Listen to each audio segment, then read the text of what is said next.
Special Olympic Pakistan के 4 सैनी पसमानदगी का शिकार खिलाड़ियों का 10 रोजा winter sports training camp Hanaspur Ayubia में माहिर कोचेज की ज़ेरे निगरानी मुनक्कद हुआ। इस कैंप में सबसे बेहतरीन खिलाड़ी मुसद्दिक गुलजार एक ऐसी कहानी है जो आपने इससे पहले कभी ना सुनी होगी। व्हाइट अपर और रेड ट्राउजर में मुसद्दिक, गुर्बत, सैनी पसमानदगी, दुख, दर्द और खासकर मुसद्दिक की वालदा की बेमिसल अनोखी कुर्बानी की दास्तान। सैनी पसमानदगी के शिकार खिलाड़ियों का स्कीइंग और बर्फ पर भागना स्पेशल एजुकेशन में एक सहर अंगेज तहरीक है, जागने की, हिम्मत करने की, आगे बढ़ने की, नए रास्ते तलाश करने की। ये कहानी है बुलंद पहाड़ों पर बुलंद जज्बों के साथ बुलंद हिम्मती से दौड़ना और अपने लिए एक नया रास्ता तलाश करना।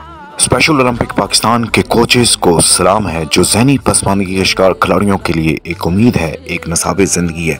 किंगसन स्कूल 25 साल से स्पेशल बच्चों और नॉर्मल बच्चों को एक साथ क्लास नर्सरी से मैट्रिक तक तालीम और तरबियत, खेलों की तरबियत, vocational skills, behaviour therapy, speech therapy और हर तरह की सहूलत दे रहा है।